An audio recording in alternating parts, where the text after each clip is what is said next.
Realm presents Gods and Lies, Episode 7. Iris. I dashed blood and sweat out of my eyes as we screeched around a sharp turn. Andy thumped against the passenger side window. "Is this the point where we call for backup?" He asked, rubbing the side of his head. I laughed, low and ragged. What should I tell them?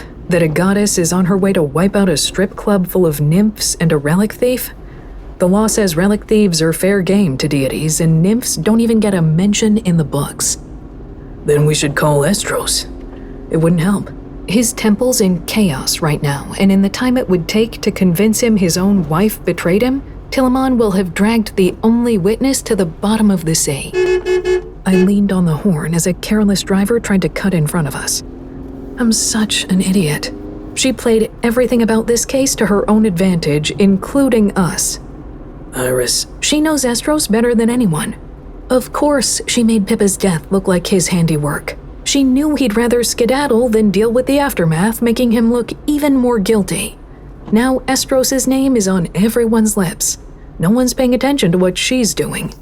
This isn't just on you. I turned to gape at him. I'm a Justix. This is what I'm trained to do. But I was so sure for so long that it was Estros. I let my own past tarnish my judgment. I swung my attention back to the road. I knew Tillamoon drowned people, Andy said quietly. In the old days, her priests buried sacrifices up to their necks in sand and left them for the tide to come in. I knew that about her. My fingers tightened around the wheel. She's your sister. It's natural you would trust her. She probably drowned those Outlander girls too, he continued, a weary relentlessness to his voice. Tillamoon can sing the water out of just about anything. That could be how she covered her tracks for so long. If we get out of this, someone should check to see if the residue found in the victim's lungs matches the salts from her sacred pool. I didn't know what to say. Out of everyone in the Pantheon, my mother included, Tillamoon is the only one who always had my back. His voice was barely louder than the rumble of the engine. But she used me, the same way she used you. The only one to blame for all this is her. I revved the gas and shot my car through a red light. I was already overdue on my tithe to Travica, anyhow. We can play the blame game later. For now, we get to the garden and save however many we can. I could already see the gaudy gold palm trees of the garden coming up on our right as we raced down the coastal road. I swerved into the parking lot and slammed on the brakes. The car skidded to a stop just in time for us to watch the sea-facing wall of the Garden of Delight explode outward, scattering debris across the beach. A single nymph crawled out of the wreckage, a wrapped bundle in her arms, and started scrambling down the beach to the ocean. Tillamoon followed with a slow hunter's swagger. She was dressed for battle in a suit of armor made from gleaming interlocked oyster shells. She swelled upward with every step until she stood at an imposing 20 feet, with a trident clenched in one hand. I threw myself out of the car, Andy following close behind. Stop right there! I almost added in the name of Themia, but caught myself at the last second. Tillamoon's head swiveled toward us, her eyes black, bottomless pools. I'm a little busy at the moment. With a casual twist of her arm, she launched her trident and pinned the fleeing nymph to the sand. Whatever she'd been holding slipped from her grasp. I recognized Etha, the garden's manager. No, Andy cried. The nymph gave a squashed laugh. I felt worse. Tillamoon's hand clenched into a fist, and the trident twisted of its own accord. Etha's laugh dissolved into a scream. Leave the nymph alone. She doesn't know anything, I said. The sea goddess laughed. I very much doubt that. Naughty little Etha with her watery thumbs in everyone's pies. No wonder Sisera hated her. She flexed, and the trident glowed lightning blue. bubbles erupted within the nymph as she started to boil. "Tell me where the thief is." Sis, you don't have to do this, Andy pleaded. "Don't I?" She stalked toward the flailing, boiling nymph. "Gods and humans used to exist in a natural balance, and yet with every passing year, humans demand more of us. Not of the world, but of us." Her magnified voice took on a twisted, high-pitched quality. "Be nicer, smile more, be accessible, be fair. It's not enough we keep the earth on its axis, but now we must manage their feelings, too?" Even as she flailed, the nymph's bubbling right hand reached out, scrabbling after her bundle on the sand. "Humans are infuriating," I called out. The sea goddess paused, her eyes flickering toward me. I tried to maintain eye contact, keep Tillamoon distracted. "I can recognize that about myself and about my people. We're selfish, we're ungrateful, we take whatever we can get, but when the time comes to pay the price, we bail." A twitch ran through the sea goddess. "Pippa was selfish," I said. I took a careful step forward, my shoe sinking slightly into the sand. "And ungrateful. After everything you did for her family.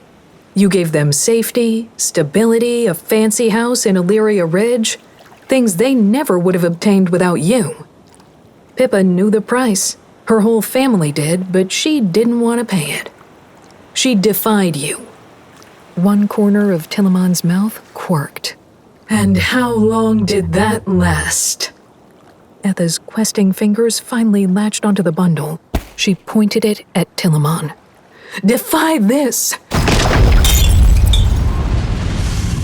A concussive blast of wind shattered the trident and rocked the tide goddess back. Etha flowed to her feet and sprinted back toward the garden, Teddy's relic tucked under one arm. "Run, idiots! Get my girls out of here!" I leapt over the destruction of the wall into the club itself, Andy 2 steps behind. I landed with a splash, seawater coming up to the middle of my calves. A brace of nymphs, 2 sprites, and a dryad advanced on us, brandishing kitchen knives. Behind them, holding a chair like an old-fashioned lion tamer, was Teddy Marwall. "Calm down, girls. They're on our side," Etha called. What happened to throwing Teddy under the bus? Andy asked. "I told you, we don't take orders from gods anymore. Now shut your trap and abandon ship. We have seconds to lose." "Less," rumbled Tillamoon from outside the garden. She stood up, her form almost eclipsing the lights streaming through the hole she'd made. She opened her mouth, and one long, aching note belled out. Behind her, the ocean rose like a blanket beneath a stirring sleeper. Up and up, awakening into a tidal wave of apocalyptic proportions. A tidal wave big enough to sweep everyone in the garden and everyone who opposed her off the face of the planet. We'd gambled and lost. There was no fighting the Pantheon. I reached out my hand and found Andy's. We laced our fingers together, his scales rough against my palm. "I'm sorry," Andy murmured beside me. He started forward. "Andy, wait!" He slipped out of my grasp, just like that, like a handful of sand, to step over the broken wall. The ocean rose up to meet him, flowing up to his knees, his hips, all the way up to his chest as he stood face to face with the goddess of tides. Tillamoon raised her hand, and the massive tidal wave perched in the air, awaiting her final command. "Are you really going to end your life with one of your silly games?" "No," he said. His scales lit up as soon as the seawater brushed them, whirling patterns of iridescent blue and green coiling up his forearms and the side of his neck. "Are you really going to end my life without telling me why?" He looked around at the flooding, the wreckage, the terrified nymphs. "Why was all this necessary?" "Why is the sky blue? Why does spring follow winter? There is no why, you pathetic half-breed. Only what is. I am what I am, and no last-minute pandering law from the Three Mothers can change that. I keep the ocean in balance. I bring rhythm, and I bring order. For that, I am due my rightful price. You're supposed to be benevolent. His mouth twisted around the word as if it tasted wrong. Oh, Endymion. The sea goddess leaned down to caress Andy's cheek in a parody of affection. What a narrow notion of benevolence you have. I care for this land the same way I always have, and in return I claim the girls who are unseen from families the rest of Nexos despises. And has anyone noticed or cared? Not in the last 2 centuries. Just like no one's going to care what happened today to a relic thief, a mongrel, and one wayward law priest. The mournful look evaporated off Andy's face. Cool. Did you get all that, Leona? A slender, translucent creature appeared and curled her arms around Andy's chest. Another figure emerged from the surf, her fingers elongating into sharp icicles.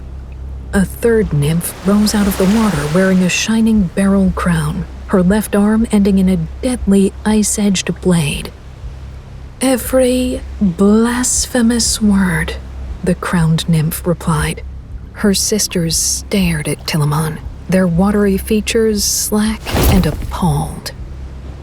Telamon took a few shaky steps back, rapidly shrinking from 20 feet to 15 to 6. You had Mother spy on me? Of course not. They're here for me. Andy settled deeper into the nymph's embrace. I'm forbidden from the ocean. Remember? Mom's orders? Her servants are so punctual. They arrive just in time to hear you incriminate yourself. His voice hardened. The Sea Mother will notice if these nymphs disappear. They're practically her eyes and ears. Telamon's face twisted into a mask of hatred. Then I shall have to claim my pleasure while I can, starting with your little Justix friend. Summoning a new trident to her hand, her gaze narrowed to focus on me, waiting with the others in the flooded garden. She drew back her arm and threw. Before I could so much as react, much less dodge, a calloused, battle-scarred hand plucked the trident out of the air. I splashed forward and climbed over the broken garden wall, not quite believing what I was seeing. The woman who'd caught the trident stood as tall as Telamon. No, taller, for she had arrived in her gold-chased sled driven by 6 brindled hounds. From the sounds of wild yelping and barking echoing down the beach, the rest of her pack wasn't far behind. I heard squawking, too, and spotted a ruffled-looking seagull clinging to Themia's shoulder. You really ought to be more careful with your toys, Themia intoned. You almost hit my Justix by accident. That would have been unfortunate. Telamon laughed, a surprisingly hoarse rumble, like rocks tumbled underwater. Are you actually here to try and sit in judgment of me, Huntress? Have you forgotten what happened the last time you overstepped your bounds? I'm well aware of where my jurisdiction ends. Coming from a mortal woman, Themia's tone would have sounded almost wry. She leaned against the front of her chariot and ruffled the ears of one of her hounds. We're only here to observe. It's your mother you should be worried about. What? The water behind Telamon began to bubble and blacken, thickening to the consistency of tar. The shifting substance crawled forward across the beach like a living thing, wrapping oozing tendrils around the sea goddess's feet. Stop this at once! Telamon started to struggle, like a fly caught in a web, as the tendrils slithered higher. Mother, would you really take the word of humans, nymphs, and by-blows over mine? Where are my peers? The seagull clinging to Themia's shoulder leapt into the air, and in a flash of light, Estros strode onto the beach. Would you trust my word, wife? Husband! The tendrils crept up towards Tillamon's knees, locking her in place. She reached out to him. Stand for me! Above the ever-shifting braids of his beard, the wind god's face could have been a block of granite. Stand for you? You desecrated my temple. I cannot let that pass. Tillamon's eyes flashed. And where were you when your precious temple was being defiled? Disguising yourself as a rooster so you could rig cockfights again? First of all, cockfighting is a respectable athletic competition between two noble creatures. And secondly, it's none of your business. You murdered my favored and tried to pin it on me. The tendrils rose up above Tillamon's waist, and something in the goddess's expression snapped. She was mine before she was yours. You knew she was mine, and you stole her anyway so her brother could clean up your pathetic relic mess. It was about time you suffered some consequences for a change. The wind god's face remained carefully blank. I have no idea what you're talking about. Tillamon started to pant as the water reached her chest, and my gut twisted painfully. I'd never truly seen a god afraid before. It felt wrong, on a deeply subconscious, primal level, to see a god in a state of panic. I made myself watch anyway. When the water reached her throat, Tillamon started to laugh. All this trouble for one little mortal, but I had my satisfaction of her in the end. She continued to laugh until the black ooze slid down her throat and consumed the rest of her. The ooze-covered form wobbled once before it dissolved and returned to the sea. As the ocean returned to normal, regular sounds began to filter through. The dull roar of the surf, the nervous chatter of Etha's nymphs, the distant siren of emergency vehicles finally realizing that something had happened. Andy? Where was Andy? I spun in a helpless circle, surging up and down the beach, before a heavy hand came down on my shoulder. I turned around, looking up, way up, into Themia's forest green eyes. You and I must have a chat, priestess, she said. Yes, I guess we should. I couldn't see Andy anywhere. Where had the nymphs taken him? Iris. I forced my focus back to Themia. She seemed a little nonplussed. It wasn't every day that a goddess couldn't simply command attention. Priestess, I thought I made myself clear when I told you how to pursue this case, should it bring you into conflict with the Pantheon. You did. I trembled beneath the force of her stare. Themia wasn't a beautiful goddess. The features of her human guise were square, stark, and plain. She disdained pointless ornament. So, when I looked at her, there was nothing but the truth staring back at me. I defied my goddess. A single corner of Themia's mouth quirked up slightly. So I'm relieved this mess happened while you were, what's the mortal term? Off the clock? Because otherwise we would be having an entirely different conversation. Oh! All the air rushed out of me in a whoosh. The goddess of justice had a sense of humor. All things were possible. Right. Lucky me. But I hope you understand the risks of deviating from my path, she added gently. My blessing and protection can only extend to the pursuit of mortal kind. You will be doubly vulnerable should you choose to investigate other gods. So don't make a habit of it. I sank to my knees and bent until my forehead touched the sand. "Thank you, goddess, but..." A thought occurred to me, and I sat up. "My lady, why did you come to rescue us if we were off the clock?" "I didn't come for you." Grimacing in exasperation, Themia gestured down the beach, where Estros was entertaining a gaggle of grateful nymphs by conjuring vortexes in the sand. "Estros summoned me. He implied, with an infuriating level of hints and doublespeak, that a certain relic of his might be recovered if we followed his wife." Estros and his priorities. Did he know Tillamoon was the murderer all along? Perhaps, but it's more likely he didn't bother to think about it until this scandal affected his reputation among the faithful. Once he finally realized the situation wouldn't just blow over, he felt properly motivated to start connecting the dots. Poor Pippa. Poor Teddy, I thought. They must have petitioned Estros, thinking his relationship with Tillamoon would be an additional layer of protection to keep the sea goddess at bay. But that's not how marriage in the Pantheon worked. "I will expect you back at my temple tomorrow, 8 a.m. sharp," Themia said. "Of course, my lady." "You might want to head down to the water now." "Why?" "Because you've got about 3 minutes to say goodbye to your little demi-friend."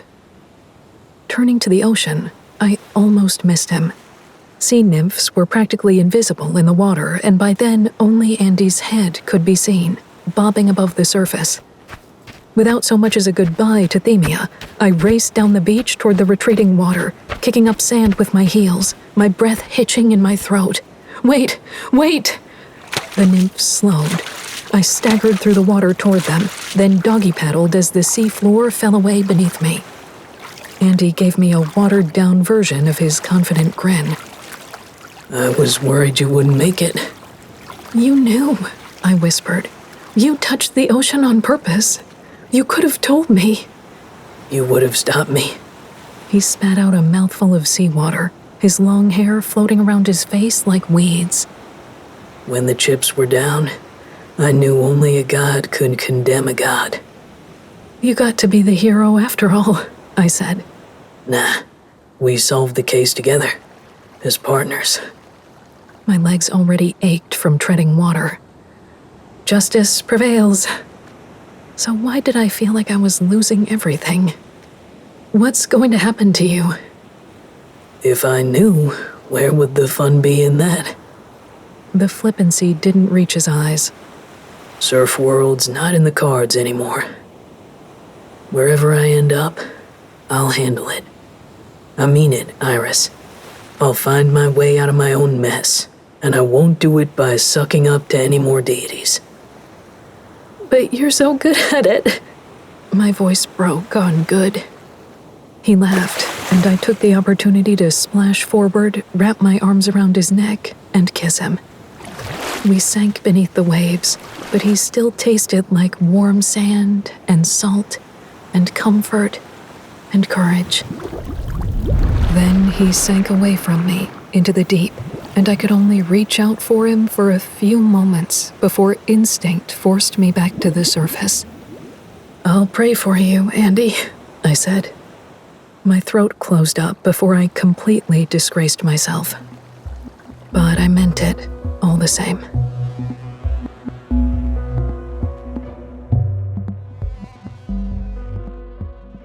Iris. 3 months later. I sat on stage in front of an auditorium of novices and tried not to yawn. At the podium, Father Edwin droned through his tried-and-true, selfless servants of justice orientation speech. When the last speech had been dutifully applauded and the justices in training started filtering out to start the year's classes, I singled out one in particular. "Teddy, it's good to see you." He'd abandoned the slouch and surrendered the mustache. Still, it wasn't hard to recognize him. "Justice Thorough." He bobbed his head in an awkward nod. The two of us sidled into a pair of empty auditorium seats as the rest of the novices filed out. I guess I have you to thank for my acceptance into the priesthood? You did most of the work. Teddy and Etha had split the reward for returning Estros's relic and keeping Mum on how it had gone missing in the first place. Etha had gained the Wind God's patronage for the garden, and Teddy had emerged with a clean criminal record, clemency for his family, and a few holy letters of reference. Not that I'm not happy to welcome you to the team, but I'm surprised you wanted to become a priest. Teddy smiled, but it didn't quite reach his eyes. That's how it works in this country, isn't it? Without a god, you're nothing. He sighed. No, that's not true.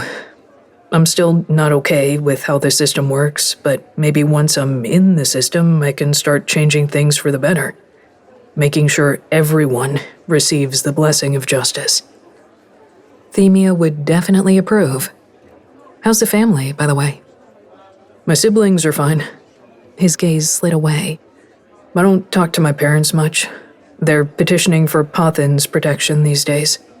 I haven't had much success, though. I didn't bother reminding him how difficult it was for most first-generation Outlander families to secure a patron. Their family had learned the hard way not to trust gods who offered blessings without first outlining the cost. Why don't I walk you to your first class? He hefted his school bag over one shoulder. Sure. We walked through the corridors of the temple in companionable silence before Teddy asked, As long as you're here, can I ask about Tillamoon? No one will tell me. To his credit, his voice only wobbled a little. She's been placed under a gesh by the Three Mothers. That means she'll be taken somewhere and forced to do something. Typically some demeaning task or quest for a specific length of time that will keep her out of trouble for at least as long as your natural life. Teddy looked surprised. That's it? What about the details? Don't I deserve to know how she was punished? I reached out and took his hand. The Pantheon believes it's inappropriate for mortals to know when and how a disobeying god is brought low. Years ago, a god misused me, too, and he didn't wind up with any consequences at all. I just feel so powerless. You have power over yourself and the decisions you make. That's one thing the gods can't take away. So, use what power you have to make the world better for other people. That reminded me of Cedric and the rest of Tillamoon's priesthood, who were still being held without trial while the gods debated their fate. They'd all chosen to follow Tillamoon and cover up her crimes, but we lived in a society where defying a god in itself was a crime. Would they be prosecuted for obeying Tillamoon? Or would the Pantheon sweep their case under the rug to avoid setting a dangerous precedent? It means a lot to me, how much you helped me. How hard you fought for my sister, Teddy said. He couldn't quite look me in the eye. But I still don't understand why. Because my vocation is to dispense justice, I said. The kid's mouth turned up in a smirk before he caught himself. Okay, but from my experience, that just means justice for some. I opened my mouth to protest, but I was pretty sure Teddy's brand new Blessed Oak would react to pretty much anything I said. I thought of those Outlander girls, 20 at Amelia's last count, going back 50 years, although she now had assistants combing through even older records. These girls were currently being privately exhumed and re-examined by Imemba's death priests. I thought of Etha and her girls. Estros's patronage would go a long way towards rehabilitating the garden's image, but they still lived in a world that didn't recognize nymphs as people. Some nymphs who went out at night never came back, and you couldn't legally call it a crime. I thought of Estros himself. I realized now he had to have known what Tillamoon was doing. He'd known, and he hadn't cared, until Tillamoon had left her mess on his doorstep to spite him. And with his relic restored and his reputation repaired, he had emerged from this scandal relatively scot-free. "Justice isn't perfect," I said at last. "And neither are we.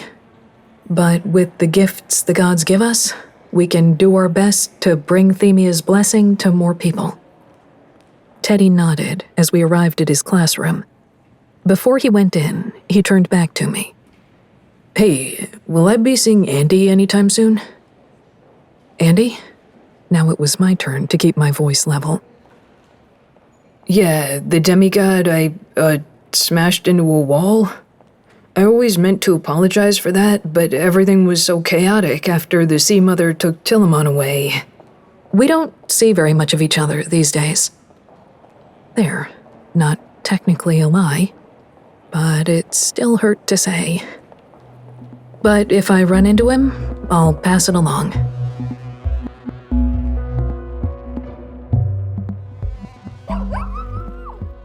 When I got back to my office, I found a sacred bloodhound waiting for me. More like a puppy, actually. It wasn't only the priests who were taking on new students today. I had to pry the message out of his mouth, and I couldn't make much of the drool-soaked writing other than High Priest's Office, convenient. "Glad you could make it, Tharo," Father Edwin said when I finally appeared.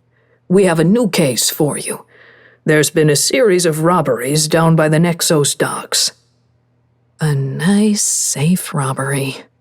I refrained from sighing loud enough for the High Priest to hear me.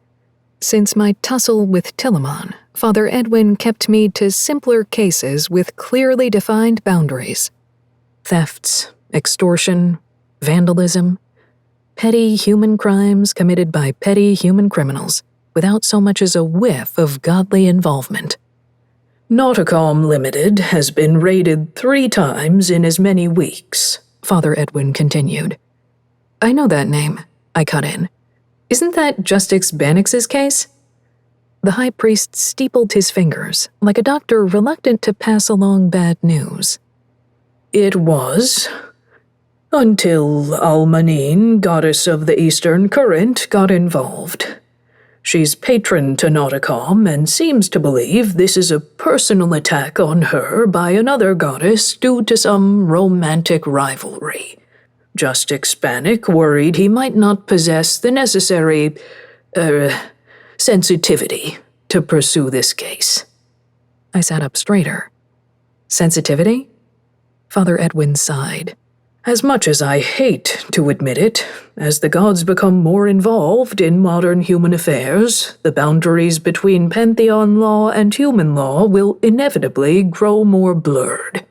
Tillamoon's case might not be as isolated an example as I once thought." Was Father Edwin actually admitting to being wrong? Which god did I need to burn incense to in response to this miracle? He continued, "As you previously handled such an issue with some measure of success, I would like you to take over this case. Due to its critical nature, you'll have access to greater resources, should you require them." "Resources?" I asked, trying to keep my voice innocent. "Like, perhaps some additional assistance?" "If you'd like another Justix to accompany you on this case, I'd be willing to reassign—" "I wasn't thinking of another Justix." "Then who?" "Well," I leaned back in my chair. "I'd need someone with the inside scoop on marine deities, demonstrable experience with intrapantheonic politics, and maybe a personal history of theft and smuggling, who also looks great in a suit." Father Edwin scowled. "Does such a uniquely qualified individual even exist?" I propped my heels up on Father Edwin's desk, causing his eyebrows to make a break for his thinning hairline. "I know just the man for the job."